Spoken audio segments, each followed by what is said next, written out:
Madame, Monsieur, bonsoir. Ce soir, arrêt sur l'attractivité de l'économie marocaine. Mais avant, voici les titres.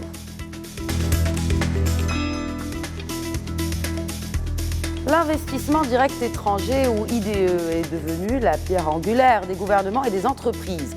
L'entreprise diversifie ainsi produits et technologies et s'ouvre à de nouveaux marchés. En encourageant ces IDE, eh bien, les gouvernements peuvent créer des emplois et améliorer la croissance économique. Tout cela est bien sur le papier. En réalité, ou en tout cas dans notre réalité à nous, sur les 10 dernières années, les IDE ont certes évolué en dents de scie, mais globalement, la progression est là. Mais alors, pourquoi cette évolution n'engraisse-t-elle pas de quelques points notre PIB? Quel est l'impact des IDE sur la vie sociale des Marocains et leur pouvoir économique? Car in fine, à l'exception peut-être de quelques écologistes extrémistes, tout le monde s'accorde à dire qu'une solide croissance à long terme est la clé d'une société meilleure. Et le vrai défi pour tout gouvernement, y compris le nôtre, ou du moins en théorie, est de soutenir la croissance. Non pas en se prétendant acteur économique, mais en mettant en place des réformes pour fournir davantage d'oxygène au secteur productif de l'économie. Vous me direz que les grandes réformes sont déjà en place. Et je vous répondrai en vous questionnant. Sont-elles appliquées? La liberté économique est susceptible de mener à la prospérité générale, disent-ils. Les pays n'ont pas besoin d'une politique libérale parfaite, car même la plus libre des économies mondiales, en l'occurrence Hong Kong, a un certain étatisme. Et je terminerai avec une question de fond. L'économie marocaine se veut libérale, mais est-elle réellement libre ou libérée? Place au débat tout de suite. J'ai le plaisir de recevoir sur le plateau d'Éco-Débat aujourd'hui Khalid Ben Omar, conseiller du chef du gouvernement. Bonsoir et bienvenue. Salam alaikum, merci beaucoup pour l'invitation et l'opportunité. En face, Mohamed Chigar, économiste, est également donc sur le plateau. Bonsoir professeur et bienvenue à vous aussi. Merci pour l'invitation. Et il revient sur le plateau d'Éco-Débat depuis longtemps, on ne l'a pas reçu. Abdelkader Boukhrez, président de la commission climat des affaires à la CGEM. Bonsoir et bienvenue à vous aussi. Bonsoir et merci de l'invitation. Bienvenue, merci à vous d'avoir répondu, messieurs, à l'invitation d'Éco-Débat. Ma première question est pour Mohamed Chigar. Quand on parle de flux d'IDE, alors juste pour rappel, pour nos téléspectateurs, quand on parle de flux d'IDE, eh bien, pour l'année 2018, selon les derniers chiffres, on note une augmentation. Ils sont estimés, en tout cas ce flux d'investissement direct étranger est estimé à 33,5 milliards de dirhams, soit en progression à deux chiffres, 28,6%. Alors, ma première question justement, quand on parle de flux d'IDE, quel est l'élément le plus important? Est-ce l'élément recette ou dépense? Lorsqu'on parle des IDE, en principe, il faut définir ce qu'on entend par IDE déjà. On parle beaucoup plus des flux entrants. Parce qu'il y a deux types de flux, le flux entrant et le flux sortant. Et les flux entrants, c'est essentiellement la création des filières ou le développement des filières ou le maintien de ces filiales qui sont sous contrôle d'une entreprise étrangère, bien sûr. Sur ce plan-là, on constate effectivement que le Maroc disons, les flux entrants sont, comme vous l'avez mentionné dans votre intervention, ils sont en augmentation, mais d'une manière irrégulière. Et c'est là où il faut peut-être se poser des questions au niveau essentiellement des caractéristiques de ce flux entrant. Concernant le flux sortant, le problème qu'on a, on n'a pas suffisamment de chiffres. Au niveau des entrants, on a suffisamment de chiffres bien précis, etc., qu'on peut valider avec une source, l'office de change, etc. Mais pour la partie flux sortant, ça pose un problème au niveau des statistiques. Et en principe, on devrait en prendre en considération ces flux sortants pour sortir avec un solde. Est-ce que le solde est positif pour le Maroc ou non? Donc aujourd'hui, même si on parle d'une augmentation du flux des investissements directs étrangers, et le net? Le net, on n'a pas les chiffres d'une manière officielle. C'est-à-dire les désinvestissements, les dividendes, les surfacturations, etc. On n'a pas l'assistance technique. Tout ça, on n'a pas des chiffres précis et officiels pour pouvoir faire la différence et sortir avec un solde et dire à ce moment-là qu'effectivement le Maroc a un solde positif ou négatif. Donc vous restez un peu sur ma fin, sur ce plan-là. Je ne peux pas faire une appréciation dans l'absolu. Il faut vraiment faire attention à ça. Mais vous êtes sceptique par rapport à ces chiffres qu'on annonce en grande pompe, en tout cas, parce que c'est positif pour le Maroc. Les flux entrants, il n'y a pas de problème. Oui. J'aurais bien aimé qu'on dispose aussi des flux sortants. Très bien, très bien. Votre idée est claire en tout cas. Alors, Ahmed Khalid Ben Omar, le gouvernement est clairement orienté sur la nécessité d'attirer plus d'IDE. C'est clair. Je voudrais vous poser une question par rapport à 3 réformes qui ont été lancées, qui ont été annoncées en grande pompe. Il s'agit tout d'abord de la réforme de la charte de l'investissement, de la réforme des CRI, parce qu'on parle d'investissement direct étranger. Les premiers concernés finalement, c'est les centres régionaux d'investissement, et la réforme liée aux marchés et services publics. Où en sommes-nous par rapport à ces réformes? Merci beaucoup. Donc en fait, vous avez posé une question qui est très, très importante parce que vous parlez des réformes qui sont derrière un peu tout ça. Mais je voudrais juste dire qu'il y a aussi un prérequis. On va certainement discuter de chiffres, de réformes qui sont lancées, de celles qui sont en cours. Mais il y a quelque chose qui est fondamental quand on parle d'investissement, c'est qu'il y ait de la confiance entre les acteurs et également qu'il y ait un certain nombre de comportements, je dirais, optimistes. Et ça, c'est je pense, l'enjeu qui est le plus complexe et sur lequel, en fait, ces réformes, même si elles ont des objectifs, je dirais, précis, doivent aussi contribuer au développement de cette confiance. Pourquoi cette confiance est fondamentale? Quand vous prenez l'histoire des nations, des peuples, vous voyez les pays industrialisés, pour atteindre un certain seuil de prospérité, pour qu'on puisse investir, il y a toujours eu de la confiance à des moments donnés. Une confiance qui a permis d'investir, d'embaucher, etc. Et c'est vraiment important. Et comme vous le savez aujourd'hui, il y a une discussion qui doit s'ouvrir et qui est déjà sur laquelle certains s'expriment sur le renouvellement du modèle de développement. Et je pense que cette question-là, cette valeur-là est très importante quand on parle d'économie. Comment est-ce qu'on fait pour avoir une confiance entre acteurs, entre les acteurs privés eux-mêmes, entre les acteurs privés et publics, entre les acteurs privés et le consommateur? C'est extrêmement important. Et on a sur quoi nous appuyer, notamment un socle. Donc on a notre socle national, nos référentiels religieux, nos valeurs sociales, nos comportements, notre histoire. On a des choses qui peuvent nous permettre d'avoir ces valeurs positives que certains pays, je dirais, construisent des politiques publiques de A à Z pour créer cette confiance. C'est-à-dire, en fait, avoir de la confiance, c'est en fait l'enjeu qu'il y a derrière tout ça. Toutes ces réformes, on va les aborder, on va dire où est-ce qu'elles sont.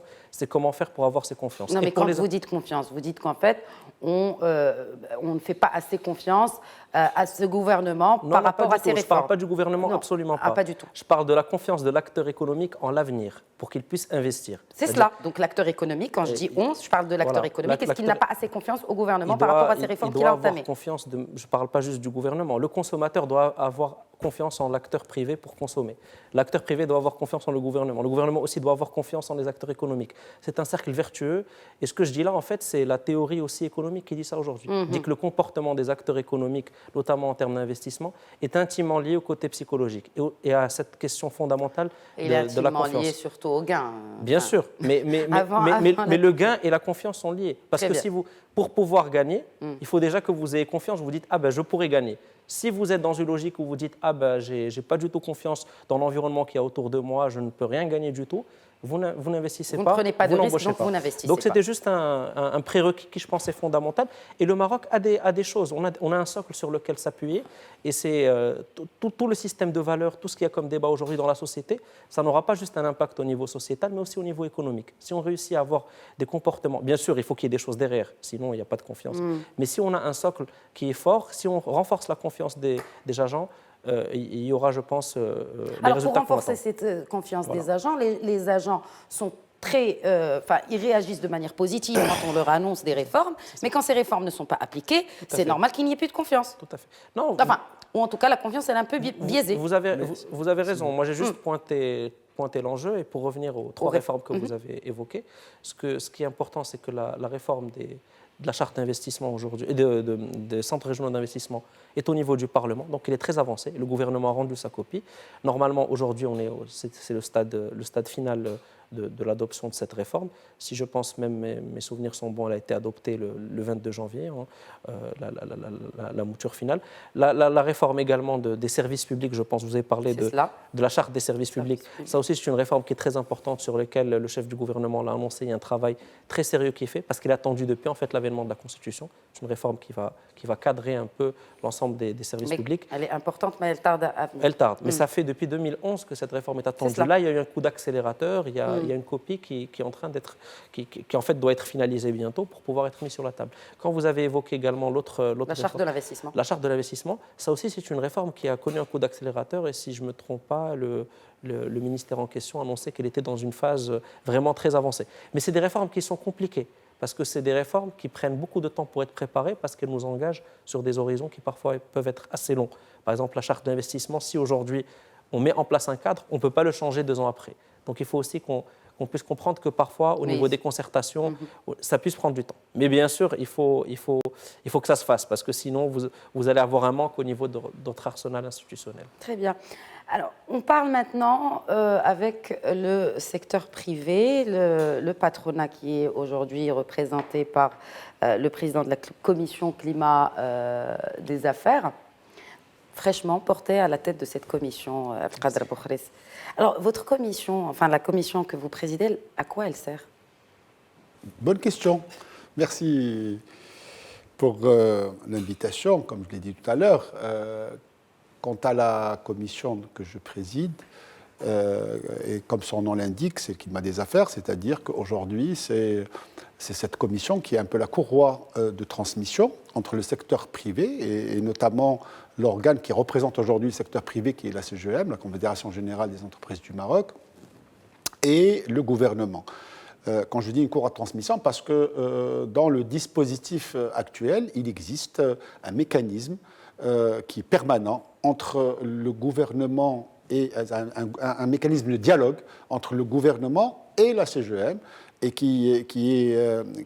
qu'on retrouve dans ce qu'on appelle le CNEA, donc voilà le fameux CNEA, et il y a des CREA, donc les centres régionaux d'investissement. Nous allons y venir. Pas les centres, non, pardon, les centres régionaux de l'environnement des affaires. L'environnement des affaires. Pardon, parce que j'étais encore sur les séries. Donc, si vous voulez, aujourd'hui, cette commission, elle est là pour un tout petit peu être le catalyseur de tout ce qui se passe au niveau du monde des affaires, en tout cas au niveau de nos membres, de pouvoir le traiter et de le porter lors de ces réunions au niveau des réunions des CNEA avec le gouvernement. Je me permets juste de préciser, ou peut-être de plus axer ma question sur ce rôle de la Commission.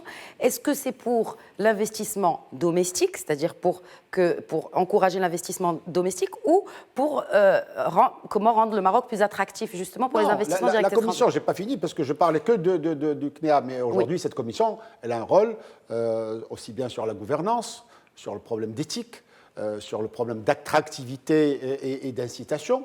Donc la Commission aujourd'hui, elle a sur la corruption, je dirais, tous ces sujets qui sont au cœur de notre quotidien, en tout cas pour les entrepreneurs que nous sommes, la Commission elle est là pour porter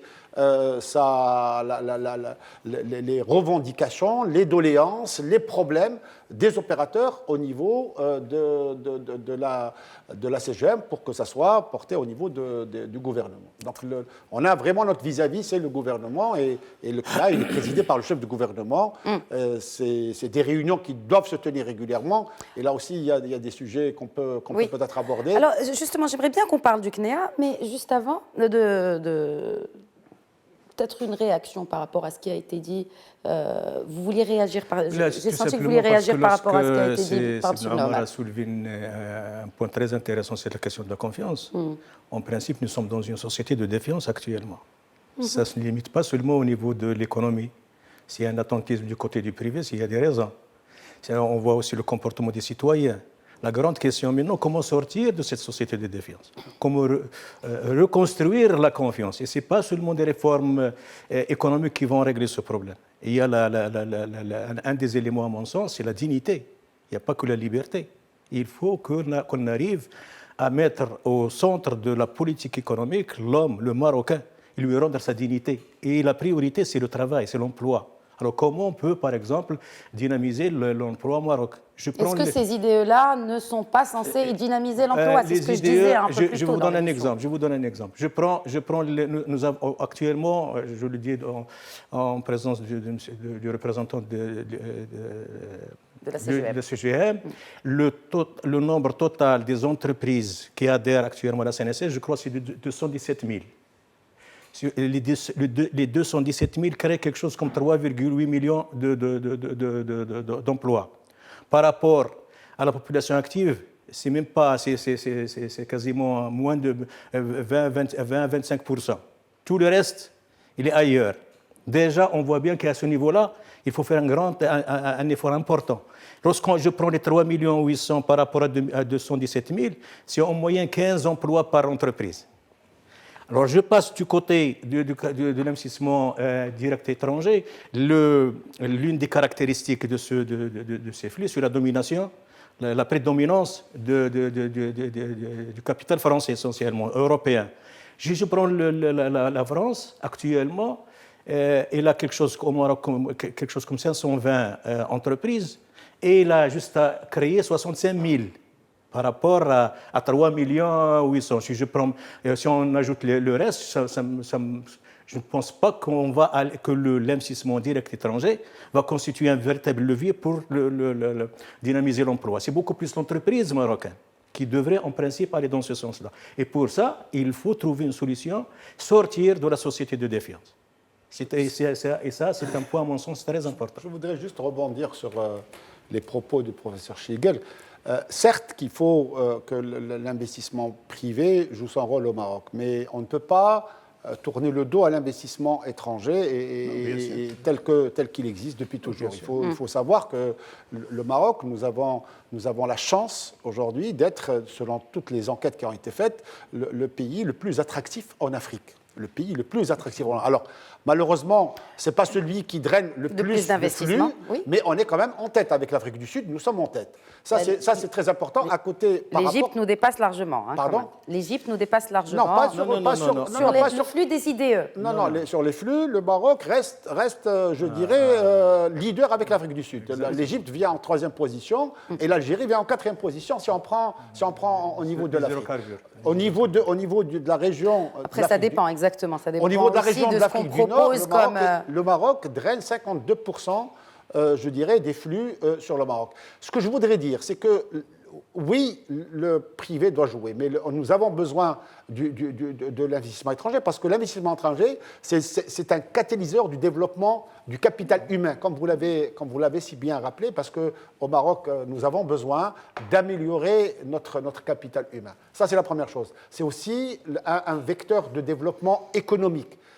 Et de savoir-faire, parce que quand on regarde ce qui s'est passé dans un écosystème comme l'automobile, comme l'aéronautique, sans les investissements directs étrangers, nous n'aurons jamais pu avoir, je dirais, cet écosystème. C'est grâce à des opérateurs étrangers qu'on a pu obtenir, je dirais, ces écosystèmes. Donc, quelque part, ces IDE sont importants pour nous, au même titre, parce qu'on ne peut pas aujourd'hui, c'est quand même, vous avez annoncé 33 milliards, je ne connaissais pas le chiffre, puisque je me suis arrêté à 30 milliards à fin octobre. Je suis très content de savoir que le Maroc a réalisé, donc a pu attirer 33 milliards. On est à peine revenu, madame, au niveau de 2015. Puisqu'en 2015, nous avons pu réaliser 32 milliards. Exact. C'est une des meilleures années, c'est 2015. C'est la meilleure. Voilà, c'est la meilleure. Nous sommes à peine revenus. Et puis, il faut dire, c'est bien de se réjouir de ce chiffre de 33 milliards, mais il faut l'analyser, il faut l'interpréter. C'est pour cela que il faut savoir qu'au 30 juin, nous étions à moins 33%. Exactement, on était dans le rouge. Il faut savoir que c'est grâce à une grosse opération qui s'est faite au mois d'octobre 2018. Dans le secteur des assurances. 1 milliard de dollars, puisque le chiffre global, c'est 2 milliards et quelques de dollars. Ça fait le tiers de ces investissements, finalement, de ces IDE. 30 milliards. Voilà. 1 milliard sur... 30 milliards de dirhams. Pardon, 33 milliards de dirhams et on était à 10 milliards de dirhams. 10 milliards de dirhams sur une seule opération et qui concerne ces transactions. On exclut cette opération, ça veut dire qu'on a encore du chemin à faire. C'est bien. Je ne dis pas que ce n'est pas bien ce qui a été fait, c'est bien, mais ça veut dire qu'on a encore du chemin à faire. On aurait souhaité avoir beaucoup de petits projets parce que, je dirais, un ou deux projets par an, ce n'est pas catalyseur, comme je l'ai dit tout à l'heure, du savoir-faire. Alors, vous parlez d'un ou deux projets par an et vous avez cité tout à l'heure cette Commission nationale des investissements, présidée donc par le chef du gouvernement, Saadil Othmani. Le seuil d'investissement a été rabaissé, n'est-ce pas, de 200 à 100 millions. Mais est-ce qu'on parle d'une fois à deux fois? Combien le calendrier prévoit 2 réunions de cette CNEA? Avec l'arrivée du gouvernement, et il y a eu une dynamique qui est très forte. Il y a eu 2 réunions qui ont permis de valider 99 milliards de dirhams d'investissement, donc en 2 réunions, sur 99 projets, donc 99 et 99, en seulement 2 réunions. Ce qui est important dans cette commission, ce n'est pas le côté combien de projets elle examine. Ce n'est pas juste ça le seul enjeu. Ou plutôt combien de fois elle se réunit par an? Même pas. Le véritable enjeu, à mon avis, c'est combien il y a d'emplois qui sont créés dans les investissements qui sont faits. Et ça, c'est quelque chose qui est fondamental. Et également, quels problèmes sont réglés? Parce que ces investisseurs, quand ils viennent dans cette commission, parfois ils ont des requêtes, ils ont des demandes. Vous savez, un investisseur qui investit 20 milliards de dirhams, il a parfois besoin de conditions au niveau du foncier, de conditions au niveau de la formation. Donc cette commission, le fait qu'elle se réunisse régulièrement et qu'il y ait un engagement du gouvernement à la tenir régulièrement, ça permet de fluidifier, je dirais, les opérations de ces investisseurs. Mais là où il y a quand même quelque chose qui est important, c'est comme vous l'avez évoqué très bien, comme vous l'avez bien évoqué, c'est qu'aujourd'hui, il faut aussi accélérer l'investissement privé national. C'est vraiment un enjeu fondamental et on ne peut pas avoir à terme une économie très forte, très compétitive s'il n'y a pas des investissements nationaux qui sont importants. Donc c'est un équilibre à trouver parce que les grands investissements étrangers ont permis, comme l'a si bien dit Siboukhres, créer du transfert de compétences, du transfert de savoir-faire, de technologies sont fondamentaux, mais il faut aussi de l'investissement privé. Juste un seul indicateur, aujourd'hui les PME marocaines, généralement les PME sont, d'ailleurs c'est un secteur sur lequel c'est les nationaux qui priment, créent 80% d'emplois. 80% d'emplois, c'est un tissu économique qui est fait d'entreprises qui sont petites et moyennes, d'entrepreneurs nationaux, qui prennent leur courage à deux mains, qui embauchent, etc. Et ça me ramène au sujet de la confiance. J'ai vu un indicateur qui fait un peu mal au cœur récemment, qui dit qu'aujourd'hui, mais il se comprend, 4/5 des personnes, des entrepreneurs qui sont dans les PME, TPE, ne pensent pas embaucher prochainement. Oui. Mais en fait, c'est là la clé. Il faut que ces entrepreneurs, ces PME puissent grandir, qu'elles puissent embaucher. Et je pense que l'approche qu'est en train de mener le gouvernement avec les réformes que vous avez évoquées, la charte d'investissement, même la déconcentration également, la réforme des séries, tout ça. D'ailleurs, dans les séries, il y a le livre 5. Oui, mais le livre 5, la réforme est passée, mais elle n'est toujours pas appliquée. Juste entre parenthèses, vous avez dit tout à l'heure, donc sur les séries, dans la réforme des séries, il y a un nouveau volet qui est dédié à la TPE-PME. Donc, d'accompagnement. Donc toutes ces réformes-là, je pense, vont favoriser cette confiance des TPE-PME et favoriser aussi le fait qu'elles puissent recruter, développer leur savoir-faire, leurs compétences et aussi l'export. N'oubliez pas qu'aujourd'hui, les TPE-PME, c'est très important de le dire, il y a eu des mesures aussi, je dirais entre guillemets, conjoncturelles dans les lois de finances. Et l'élargissement du système Tahfiz, avec des recrutements vraiment parmi les meilleures conditions dans l'Afrique du Nord pour recruter dans une TPE-PME, au niveau donc, des incitations qui sont passées de 5 personnes à 10 personnes, avec une exonération des charges sociales et de l'impôt sur le revenu. Donc il y a un certain nombre de mesures qui sont faites.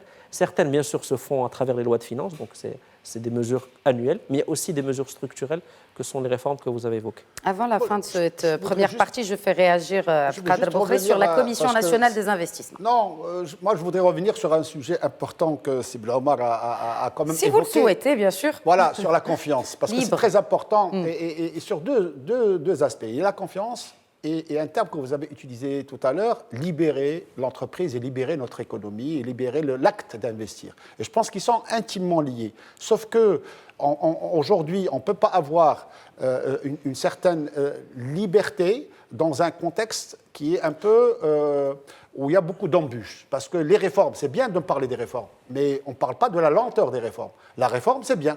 Vous parlez de la charte d'investissement. Il faut savoir que la charte d'investissement, ça fait déjà quelques années dont on parle. Moi, je veux bien qu'on me dise que c'est compliqué, mais un opérateur ne peut pas attendre des années. Il peut attendre des mois, mais il ne peut pas attendre des années. Vous avez parlé de la charte... Donc, du coup, la Commission nationale des investissements, elle sert bien à cela. Donc, oui. Elle discute les doléances des investisseurs. D'abord, il faudrait qu'on ait un cadre. Et le cadre, c'est effectivement toutes les réformes qui sont faites, sauf que les réformes qui sont faites, si nous prenons depuis les années 90 à aujourd'hui, énormément de réformes ont été faites, mais la cadence avec laquelle les réformes ont été faites, malheureusement, c'est là le problème, c'est là le gros problème. Et donc, ce que nous souhaitons, ce que nous estimons pour nous très important, c'est que le gouvernement doit accélérer les réformes. C'est le rythme des réformes qui est important. Les réformes, le CRI, moi je veux bien, mais qu'est-ce qu'on a aujourd'hui? On n'a encore rien. On est encore au stade de parler des réformes. La charte d'investissement, on n'a rien. Voilà. Et je voudrais juste dire, c'est normal, quand vous avez 4 sur 5 qui ne veulent pas embaucher, ben, il faut leur donner un cadre pour qu'ils puissent embaucher. Et encore une fois, la confiance qu'il a. Donc la confiance... C'est intéressant que vous parliez de liberté. La confiance, elle est là. La confiance réside dans le rythme qu'on peut donner aux réformes. Très bien. Messieurs, en tout cas, très rythmée cette première partie d'éco-débat. Nous reprenons la discussion après cette courte pause et nous allons justement parler de liberté économique et de climat des affaires. Merci de rester avec moi tout de suite. Bienvenue si vous nous rejoignez, bienvenue à Éco-débat consacré aujourd'hui à l'attractivité de l'économie marocaine. Alors, on parle d'IDE en première partie d'émission, en deuxième partie d'émission dans la foulée. Il faut peut-être qu'on revienne sur la base de cette attractivité de l'économie marocaine, sur le climat des affaires, sur l'environnement des affaires. Alors ma première question sur ce rôle et l'impact depuis la création de la Commission nationale de l'environnement des affaires en 2010, est-ce qu'aujourd'hui c'est concret? Est-ce qu'on a, professeur Schigel, on a du concret depuis la création de cette commission de cette En fait, moi je suis pas bien placé pour répondre à la question, mais en tant qu'observateur. C'est pour cela que je m'adresse à vous. Je constate qu'il n'y a pas beaucoup de choses qui ont changé. Il y a 4 réformes qu'il fallait faire. Il nous reste, je crois, une seule. Si on prend en considération les orientations, les recommandations du FMI, de la Banque mondiale. Nous avons réformé le marché des biens et services. Nous avons réformé le marché financier. Nous avons entamé le processus de réforme du marché de taux de change. Et maintenant, ce qu'on nous demande, c'est la réforme du marché du travail. Et nous avons déjà réformé 4 marchés et les résultats ne sont pas là. Il est temps de se poser des questions. Et là, je peux, si vous me permettez, moi j'ai une remarque à faire. Si je prends la politique économique du pays et se réfère à un modèle bien précis, un modèle libéral. Le Maroc a entamé la libéralisation de son économie depuis 1993. Mais si je vais du côté de l'entreprise et du côté de l'économie, qui crée la richesse? Par quels moyens? C'est la demande interne et l'investissement public. Voilà. Alors que le cadre référentiel de la politique économique, il est totalement en contradiction avec le modèle qui crée de la richesse. Et aujourd'hui, en discutant du nouveau modèle, on ne pose pas cette question. On croit que c'est le modèle créé par l'économie, par l'entreprise, qu'il faut réformer. Comment on va le faire? Il y a des questions de fond auxquelles on n'arrive pas jusqu'à maintenant à répondre. Et c'est à mon sens, c'est ça le véritable enjeu du pays. Mais en tout cas, on les soulève, notamment sur des plateaux comme celui-ci. Bien sûr, on les soulève pour au moins... Si vous permettez, oui, M. Bourrès, bien sûr. Je rebondis parce qu'on est un peu pointé du doigt, parce que le secteur privé est pointé du doigt. Non, je vous pointe du doigt, voilà. Vous ne m'avez pas compris. Voilà, non, j'ai compris. Vous ne m'avez pas compris. J'ai compris. Non, vous ne m'avez pas compris. Non, mais je voudrais juste apporter un éclairage supplémentaire. C'est qu'aujourd'hui, oui, pour créer de l'emploi, oui, pour créer de la valeur ajoutée et créer de la richesse. Mais dans quel cadre, dans quelles conditions?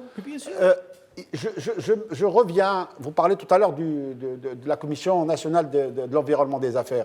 Cette commission, aujourd'hui, je ne vais pas dire qu'elle est en panne, parce qu'elle était en panne pendant quelques temps. Aujourd'hui, j'espère qu'elle va reprendre son travail. Alors, elle a été créée en 2010. Oui, bien sûr. Alors, elle a été en panne de quelle année à quelle année? Depuis sa création. Honnêtement, je n'ai pas les chiffres. En tout cas, aujourd'hui, elle est en panne. Aujourd'hui, il y a eu des réunions préparatoires, mais les vraies réunions au sommet, il n'y en a pas encore eu de vraies réunions au sommet. Donc, sauf qu'il y a un agenda qui est là. Sauf qu'aujourd'hui, on ne peut pas non plus nier que la gouvernance de l'administration, elle est pointée du doigt. Tous les constats sont là.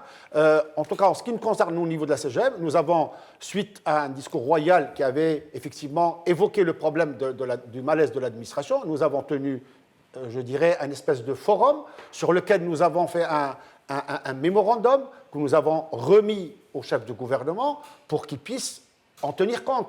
Alors, quand vous dites cela, est-ce que vous pouvez juste, pour qu'on ait une idée concrète, un exemple de ce que vous avancez. Les procédures administratives. Aujourd'hui, les procédures administratives est une entrave. Mais c'est vrai, elles ont été allégées. C'est vrai qu'il y a une simplification. Oui. C'est vrai qu'il y a une digitalisation. La douane a fait un grand effort. La DGI a fait un grand effort. Mais au niveau de l'urbanisme, nous attendons encore les réformes. Ce n'est pas encore fait. Le commerce extérieur, il y a des choses qui ont été faites, mais on attend encore un certain nombre d'efforts sur la simplification. L'opposabilité des mesures, par exemple, aussi. Il n'y a pas que la simplification des procédures. Oui. Il y a ce qu'on appelle, je dirais, la gouvernance en elle-même. Parce qu'aujourd'hui, quand vous allez dans une administration, il faut qu'on ait un service public qui permet à l'entrepreneur que nous sommes, aux citoyens que nous sommes, de pouvoir aller vite. Or, aujourd'hui, il y a cette lenteur, et cette lenteur, elle plombe l'initiative entrepreneuriale. Donc, je pense que le schéma qu'on peut imaginer sur le nouveau développement, je dirais, économique, ou le cadre qu'on doit imaginer, il ne peut pas, et je rejoins Sébna Omar, ne peut pas passer sans tenir compte de la petite entreprise, parce que c'est là où on doit y aller. On a besoin de la grande entreprise, mais on a aussi besoin de la petite entreprise. Et surtout qu'elle constitue plus de 80% de notre tissu économique. Je fais réagir Ahmed Khalid Ben Omar sur cette question CNEA et CREA aussi, très de Commission régionale de l'environnement des affaires. Bon, pour éclairer un peu les personnes qui nous regardent, je pense qu'il y a quand même, il faudrait qu'on relativise certaines choses.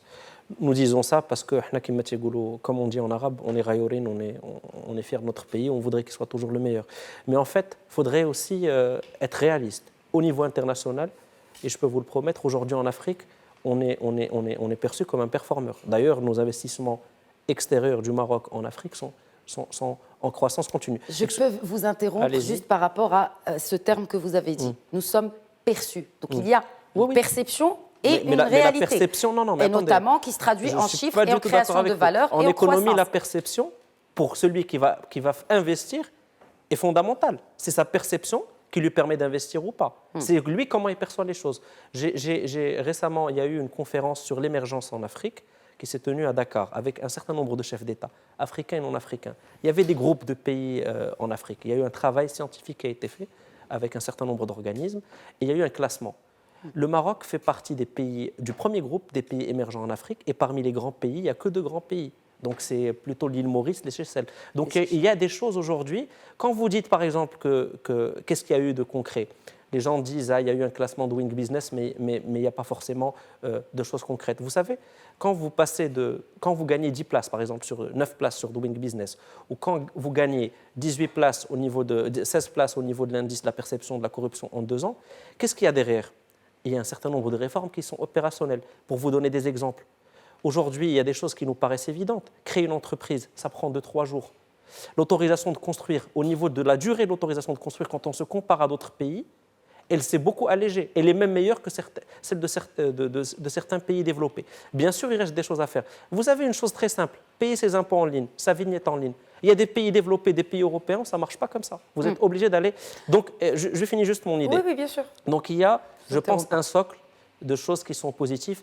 Et le gouvernement, tout à l'heure, vous avez parlé de la réforme des CRI. La copie a été rendue en quelques mois. Elle est au niveau du Parlement, elle a été adoptée pour une réforme qui est structurante. Donc il y a une accélération des réformes. La déconcentration, il y a eu 17 discours, je pense, qui l'ont évoqué. Depuis, je ne vais pas dire des années, ce sujet est sur la table. Le chef du gouvernement et l'ensemble du gouvernement ont pris ce sujet au sérieux et la charte aujourd'hui a été adoptée. Il y a même les décrets d'application qui ont été adoptés. Oui. Non, mais déjà un premier décret est passé, quelques semaines après l'adoption de la charte. Donc sur un certain nombre de réformes, déconcentration, CRI, charte d'investissement, il y a une accélération de fonds sur la charte des services publics aussi. Maintenant, je suis d'accord, effectivement, comme vous le dites, il reste beaucoup de choses à faire. Il y a aussi, peut-être que comme l'a dit Sébou Khres, cette question de la PME, peut-être qu'il va falloir créer une rupture. Pourquoi pas, comme l'appellent certains, un Small Business Act, peut-être qu'on en a besoin au Maroc, peut-être que c'est une des priorités et c'est une des choses qui doit être faite. Mais au niveau des réformes, il ne faut pas, parce que si on veut de la confiance, il faut aussi être un peu honnête au niveau intellectuel. Certaines parties disent qu'en fait, il n'y a rien qui se fait, qu'au niveau du climat des affaires, il n'y a pas d'évolution. Vous savez, le CNEA, l'approche même du CNEA au Maroc, avec le partenariat entre la CGM et le gouvernement et les autres acteurs pour faire avancer ce sujet, c'est une best practice au niveau international. Dans ces classements-là, on n'est pas juste... Alors, voilà, vous parlez des classements. Je finis juste mon idée. On n'est pas juste classé parmi les 3 premiers pays en Afrique. Je rejoins Siboukhris, dans l'ensemble des classements. On est aussi classé parmi les 5 meilleurs pays dans la région MENA. Ça veut dire que sans les moyens financiers des pays du Golfe et tout l'arsenal institutionnel et arsenal technique qu'ils peuvent déployer à travers les expertises, etc., nous réussissons à être dans un certain nombre de classements, comme celui d'Economic Freedom, parmi les 5 premiers pays de la région MENA. Je viens à celui d'Economic Freedom, mais celui du Doing Business. Alors, clairement, et selon nombre d'observateurs, Sibna Omar, ce Doing Business tient à cœur au gouvernement, d'ailleurs fait partie un peu de la communication, du marketing, un peu des actions du gouvernement. Mais est-ce que les opérateurs s'intéressent à ce Doing Business? Est-ce qu'il fait partie... Pardon? Oui, vous avez raison. C'est la question. Oui, est-ce qu'on s'y intéresse vraiment? Alors, c'est bien beau de dire on avance, on a grimpé de 6 places, on a grimpé de beaucoup de places, en effet. Il y a certains éléments qui restent encore à la traîne, mais finalement, qui s'intéresse à ce Doing Business? Mais bien sûr que les entreprises s'intéressent, elles le vivent au quotidien. Dans les indicateurs qu'il a, c'est des indicateurs qui sont sur le terrain. Combien de temps il vous faut pour vous payer vos impôts? Par exemple, c'est des choses qui sont mesurées. Non, mais c'est ça. L'indicateur est basé sur ça. La durée de l'autorisation de construire. Les délais de paiement. Je parle des entreprises. Non. Si vous est-ce que aujourd'hui, les acteurs s'intéressent à ce Doing Business indice? Bien sûr. Non, les acteurs, il faut reconnaître qu'aujourd'hui, c'est un baromètre parce que ça nous permet de voir un peu les avancées. Donc la communauté des affaires, la seule chose, comme vous l'avez dit tout à l'heure, la seule chose que vous l'avez dit tout à l'heure, nous sommes quand même encore très loin des objectifs ou de la trajectoire que nous avons prévue au départ. Donc la trajectoire n'est pas atteinte. Moi, je voudrais revenir honnêtement aux IDE parce que c'est très important. On s'est un peu éloigné du sujet. Non, parce que le Doing Business... Non, c'est... Non, mais... On ne s'est pas éloigné. Le Doing Business est partie intégrante et importante des IDE. Non, mais je veux revenir. Je vais faire la relation entre Doing Business et IDE. Et c'est là où je me dis, nous sommes bien placés, nous sommes très attractifs, mais malheureusement, nous n'arrivons pas à drainer beaucoup plus. Donc ça veut dire qu'il y a d'autres freins. Donc, il y a d'autres freins. C'est bien de dire qu'on a un classement Doing Business, on a gagné 10 points, mais c'est bien de dire que toutes les enquêtes disent que nous sommes très attractifs. Mais pourquoi aujourd'hui les investisseurs étrangers ne viennent pas plus au Maroc? Puisque là, il faut savoir que la manne d'argent, c'est des milliards de dollars qui sont en jeu. Il faut savoir aujourd'hui que toutes les entreprises cherchent à s'internationaliser, que tous les États cherchent à attirer des entreprises étrangères. Et le Maroc n'arrive pas à faire plus que ce qu'on fait, puisque nous sommes dans une fourchette... Enfin, pas tous les pays. Hein. Il y a une montée de protectionnisme quand même, si vous voulez. Oui, mais vous avez raison. La seule chose, c'est que si on a pu regagner entre 2015 et 2018, nous avons pu retrouver ces 32 milliards ou 33 milliards de dirhams, c'est quand même, ça veut dire qu'on a un potentiel. Il faut qu'on reste sur cette lancée. La deuxième chose que je voudrais dire, c'est que quid de ces investissements directs étrangers qui sont aujourd'hui concentrés uniquement sur 2 régions, Casablanca et le Nord, Tanger et Tétouan. Ça, c'est la deuxième question. La troisième question, ces IDE, c'est très bien. Qu'est-ce qu'ils génèrent comme emploi?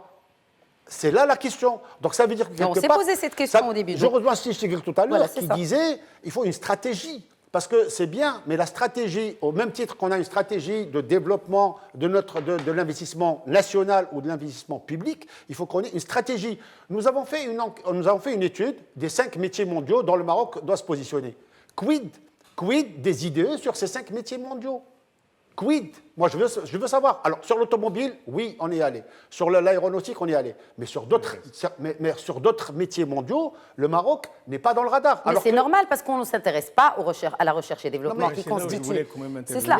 Il y a l'innovation, la recherche et développement. Si le Maroc ne se positionne pas, en tout cas, pour moi, c'est les vraies questions. Moi, c'est les vraies questions. Pour moi, ces idées sont bien. On a fait 33 milliards de dirhams.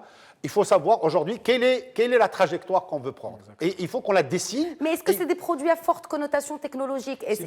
Oui, non, mais c'est cela. De toute façon, sur lesquels les on IDE se tout à l'heure, positionne. moi, comme j'ai dit tout à l'heure, les IDE, et c'est Blanc l'a rappelé à juste titre, c'est quand même, ça permet un transfert de technologie, et on l'a vu sur un certain nombre d'écosystèmes, ça a été très, très réussi. La preuve, c'est qu'on a...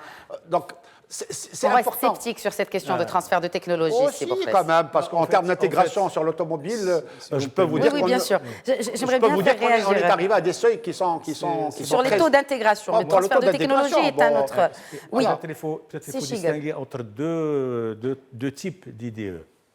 Les IDE qui sont liés beaucoup plus à la délocalisation de sous-traitance et la délocalisation industrialisante. Je ne pense pas que le Maroc, actuellement, avec les idées qu'on a, relève de la délocalisation industrialisante. Il est beaucoup plus de la délocalisation de sous-traitance. Il n'y a pas vraiment un transfert technologique. Il y a toujours cette division de travail au niveau de l'emploi entre la conception et l'exécution. Et lorsqu'on forme aujourd'hui des ingénieurs au Maroc, c'est des ingénieurs beaucoup plus d'exécution et non pas de conception. Par comparaison, par exemple, à la Chine. Et je crois que le véritable problème du Maroc, c'est que jusqu'à maintenant, il n'a pas compris qu'il faut nécessairement s'industrialiser. C'est la question d'industrialisation qui est au cœur du problème. Et lorsque je dis l'industrialisation du Maroc, en principe, de mon point de vue, c'est un processus avec trois étapes, trois éléments essentiels. Il faut une école de qualité, une école publique de qualité en premier lieu. À ce moment-là, il faut développer la recherche-développement. Et juste après, on peut arriver à créer des industries. Jusqu'à aujourd'hui, ce processus-là, il est complètement bousillé. Mais quand vous dites école, on a bien des ingénieurs qui sortent de nos écoles. Ça a été dit et répété sur ce même plateau. Je parle il n'y a pas que les ingénieurs. Lorsqu'on parle d'école publique de qualité, il faut former les gens, mais pas les gens nécessairement sont formés dans l'ingénierie. Ils vont travailler pour des multinationales à c'est l'étranger. normal, il y a une fuite, même une fuite de cerveau. Donc, en fait, finalement, la qualité de l'enseignement marocain n'est pas si mauvaise. Ah, là, c'est une question. Là, il y a contradiction. Là, c'est une question. Mais en principe, l'élément essentiel, si on veut aller de l'avant, c'est l'industrialisation du pays. Très bien. Je rebondis sur la perception. En face de la perception, il y a la perception, c'est vrai, comme l'a dit Sibn Omar, mais il y a aussi le ressenti au niveau du citoyen marocain. Comment on peut arriver à conjuguer la perception avec le ressenti. Et puis, lorsqu'on se compare à nos frères africains, je crois que c'est une comparaison un peu biaisée. Il faut se comparer à des expériences qui ont réussi, qui sont en avance. Nous étions avec la Corée du Sud au même niveau dans les années 60. Nous étions plus ou moins avec la Chine dans la même catégorie des pays sous-développés. Il faut voir maintenant la Chine, la Corée du Sud, la Malaisie, etc. Ce qui est intéressant, c'est que la Chine, dans le doing business, elle est vraiment à la traîne, mais attire beaucoup d'investissements directs étrangers de par la taille du marché. Il y a au moins 3 critères pour un investisseur étranger. C'est 1, la rentabilité. 2, bien sûr, est-ce que ce qu'il va faire entre dans sa stratégie. Et juste après, vient la stabilité, etc. Et en même temps, il faut faire attention à une chose. Lorsqu'on prend la structure par pays des idées au Maroc, c'est essentiellement la France et l'Espagne. C'est nos partenaires traditionnels. Historique. Il faut peut-être, comme on le fait au niveau de la croissance, on calcule la croissance hors agriculture et la croissance avec agriculture. Il est préférable de faire la même chose pour les IDE et dire les IDE sont la France et l'Espagne, et les IDE avec la France et l'Espagne. Il commence à baisser quand même la France. La part de la France et de l'Espagne. Aujourd'hui, on parle pratiquement de l'Union européenne. On parle de l'Union européenne puisque la France et l'Espagne ne sont plus représentatives. On a la Turquie aujourd'hui qui fait une percée sur le Maroc et on a d'autres pays. Mais on voit quand même la montée des pays du Golfe qui commencent à venir. Les États-Unis, le Canada qui dépassent aujourd'hui les 10%. Qui dépassent les 10%. Je m'excuse, si je prends le Golfe, si je prends la répartition des idées par secteur, c'est l'immobilier que l'on porte avec 25%. Mais peu importe. Non, mais ce qui nous intéresse, il faut comprendre en considération les expériences réussies. Nous avons besoin d'une délocalisation industrialisante. Parce que, comme l'a dit on le laisse peut-être finir ça. Comme l'a dit madame, il y a actuellement une montée de protectionnisme. Il y a même actuellement une tendance à la relocalisation. Donc il faut qu'on prenne ça en considération. Nous avons l'expérience Somaka. Nous l'avons créée en quelle année? C'était en 1959. Pour avoir 30 ans, 40 ans après, une voiture marocaine. Mais on ne l'a pas. Donc il faut tirer comme l'a dit Sibn Omar, il ne faut pas voir seulement le verre moitié plein, il faut le voir aussi à moitié vide. Pour aller de l'avant, il faut porter la contradiction. Actuellement, c'est tout ce qu'il faut. C'est à mon sens, de mon point de vue. Vous avez raison. Voilà. Sauf qu'aujourd'hui, voilà, je veux aussi parler des réformes, voilà un programme d'accélération industrielle. Valeur aujourd'hui, nous n'avons pas encore un bilan d'étape. Ça serait bien qu'on ait un bilan d'étape parce que ce programme d'accélération industrielle... Il arrive à terme. Il arrive à terme. Bientôt, hein. Nous, on voit aujourd'hui un certain nombre de choses, mais on aimerait bien avoir un bilan d'étape pour essayer d'évaluer est-ce que nous sommes sur la bonne trajectoire, est-ce qu'il faut rectifier, les tirs. Pour nous, ça, c'est très important.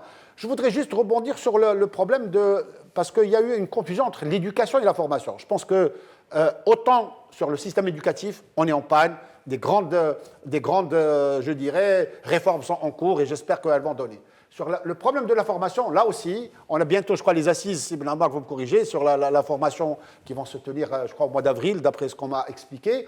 Et donc là aussi, il faut qu'on puisse donner de la visibilité aux entreprises, parce que sans la formation, parce que l'éducation, c'est un autre débat, mais la formation, nous, ce qu'on a besoin, c'est d'avoir des mécanismes qui permettent à l'entreprise de pouvoir embaucher avec une certaine souplesse, de pouvoir former, parce que l'alternance aujourd'hui, dans tous les pays du monde, ce qui a fait ses preuves, c'est la formation alternance, c'est-à-dire qu'on doit passer du temps en entreprise, du temps à la formation. Ça, c'est des vrais sujets qu'il faudrait qu'on essaye, et c'est des vrais cadres qu'il faudrait qu'on essaye. Messieurs, il nous reste 3 minutes et j'aimerais qu'on clôture et un dernier mot sur la liberté économique. C'est à ce niveau de la formation et de Rapidement, l'éducation. Si je prends par exemple la formation au niveau de la formation professionnelle, vous savez très bien qu'actuellement, le taux de chômage chez les lauréats de la formation professionnelle sont beaucoup plus élevés que chez les diplômés universitaires. Des universités, oui, Voilà, vous avez raison. Alors, liberté économique, je voudrais réagir parce que il est question de liberté économique, il nous reste très très peu de temps,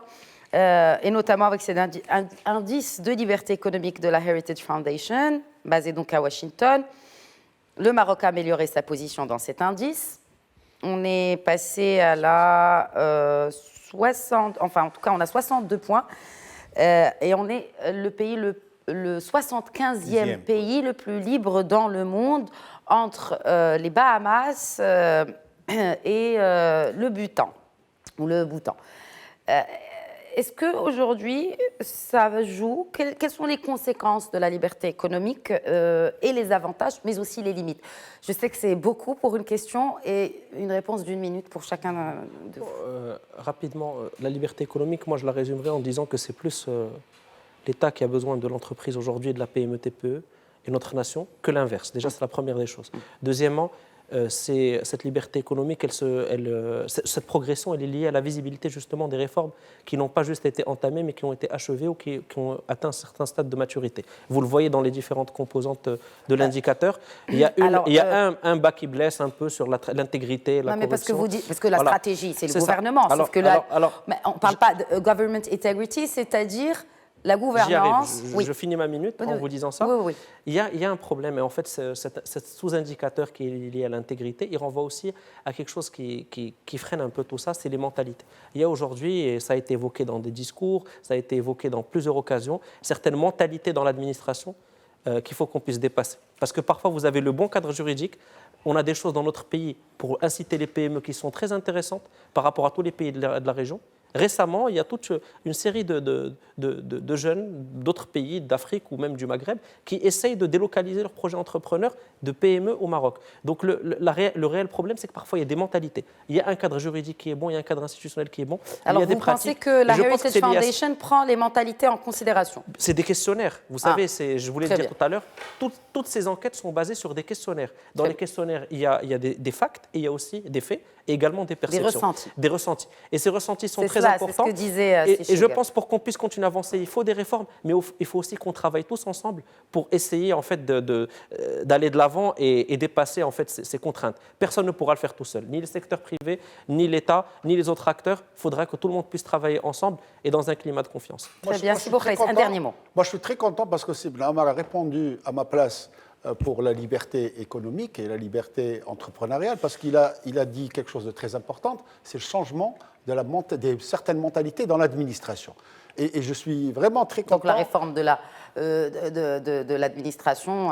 Non, mais c'est important quand même qu'on ait aujourd'hui cette prise de conscience qu'il faut changer des mentalités, parce que la liberté d'entreprendre, c'est bien, mais dans quel cadre, dans quel contexte? Il y a des jeunes, il y a des moins jeunes, il y a des gens qui viennent de l'étranger qui ont eu l'habitude, il y a des étrangers qui avaient l'habitude avec des procédures qui sont complètement différentes. Donc ça veut dire qu'il faut que notre administration puisse s'adapter aussi à la mentalité des entrepreneurs. En fait, c'est ça, c'est là où le bas blesse. On nous parle de modernisation de l'administration, alors il ne suffit pas que de digitaliser certains de ces services. Ni que les pas tous incitations fiscales dont on n'a pas parlé, parce que c'est très important. Et pourtant, ça vous tient à cœur. Oh non, je vous laisse quand même donner un dernier mot sur ces incitations mais comme il y a les fiscales. assises de la fiscalité, donc je pense qu'on on aura l'occasion de discuter de ça.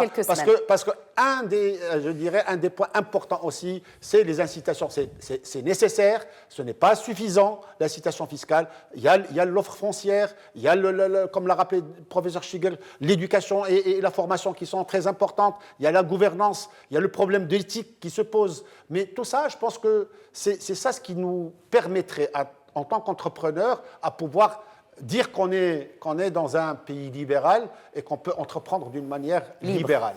Et libre. Libre, bon, heureusement qu'on est, je dirais... Moi, je prends avec beaucoup de précautions ces indices et ces classements parce qu'ils ne sont pas innocents. Je prends par exemple cet indice, il n'y a pas que la liberté d'entreprendre. Il y a autre chose. Il y a la liberté des échanges, il y a le poids de taxes et impôts, dépenses du gouvernement, stabilité monétaire. Il y a 10 critères. Et en même temps, libéralisation du travail, du marché. Donc, ça s'inscrit dans un modèle bien déterminé. Est-ce que la Chine s'est développée sur cette base? Est-ce que la Corée du Sud s'est développée sur cette base? Est-ce que la Malaisie s'est développée sur cette base? C'est la grande question aussi. Moi, à mon sens, il faut lier la liberté à la dignité. C'est lorsqu'on va arriver parce que la dignité garantit la liberté. La liberté ne garantit pas la dignité. Il faut arriver à mettre en exergue la dignité en mettant l'humain, le Marocain, au centre de l'économie, des politiques économiques du pays. Et c'est justement... Et du nouveau modèle de développement. Le souverain, dans plusieurs de ses discours, justement, c'est de mettre finalement et de réorienter justement ces politiques économiques vers le social. Voilà. Abdelkader Boukhris, merci beaucoup. Ahmed Khalid Ben Omar, merci à vous aussi d'avoir répondu à l'invitation d'Eco-Débat. Merci beaucoup pour l'ensemble de vos éclairages. Merci à tous de votre fidélité. Je vous donne rendez-vous la semaine prochaine pour un nouveau numéro d'Eco-Débat. Très bonne suite du programme.